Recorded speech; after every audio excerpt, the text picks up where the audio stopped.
প্রিয় দেশবাসী, আমি এই মুহূর্তে আমাদের বাড়ির সামনে ব্রাহ্মণবাড়িয়া সদর চাঁদপুর গ্রামে একটা রোডের উপর দাঁড়িয়ে আছি। রোডের চতুর্পাশ কিন্তু পানিতে একদম প্রবেশ করেছে এবং স্রোতের পানি কিন্তু এই দিকে প্রবেশ করছে। সুতরাং আপনারা জানেন যে ভারতের টানা বর্ষণে উপরে পানিগুলো বাংলাদেশের দিকে তীব্র হয়ে প্রবেশ এবং বাংলাদেশের মুষলধারে বৃষ্টির কারণে কিন্তু বিশেষ করে আকার উপজেলা অনেক সংখ্যক পরিবার কিন্তু পানিবন্দী বসে আছে। এবং পাশাপাশি আপনারা জানেন যে হবিগঞ্জের খোয়াই নদীর পার অতিক্রম করে কিন্তু পানি বিপদসীমার করে অতিক্রম করছে। সুতরাং আমি আপনাদের দেশবাসীকে সকলকে বলবো, আজকে যারা পানিবন্দী হয়েছে এবং বন্যার কবলিত পানির কারণে যারা গৃহবন্দী এবং যারা খাবার সংকট, বসবাসের সংকট, আপনারা সবার জন্য খাস করে আল্লাহর কাছে দোয়া করবেন। এবং পাশাপাশি এতটুকু বলবো, আপনারা ট্রল না করে আপনারা সকলে মানুষের বিপদে পাশে দাঁড়িয়ে যান।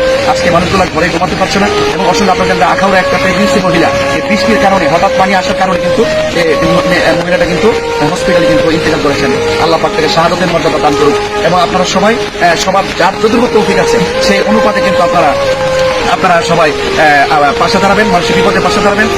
এখনই আখাউড়া দিকে যাবো, যেহেতু আখাউড়া আমার প্রতিবেশী, তাদের অবস্থা খুবই খারাপ, আমাদের থেকে আরো খারাপ।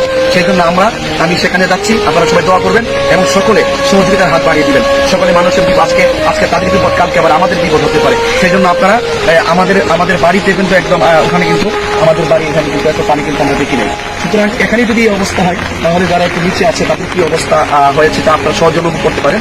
তো আপনারা সবাই আমাদের জন্য দোয়া করবেন এবং পাশাপাশি কোনো ধরনের ট্রল না করে আপনারা মানবিক যোদ্ধা হিসাবে মানুষের বিপদে মানুষের পাশে দাঁড়ান।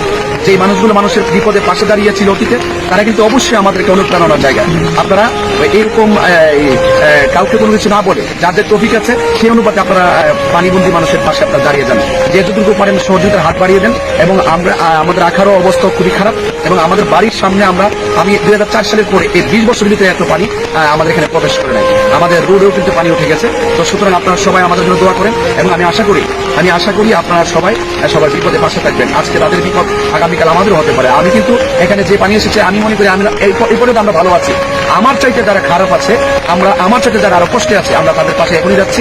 আমরা এখন আখাউড়া দিকে যাবো, সেখান থেকে যদি হাতে সুযোগ থেকে আমরা ফেনী পরশুরামের দিকে যাবো। আপনারা সবাই আমাদের পাশে থাকবেন এবং সকলে সহযোগিতা করবেন ইনশাআল্লাহ। আসসালামু আলাইকুম ওয়া রাহমাতুল্লাহি ওয়া বারাকাতুহু।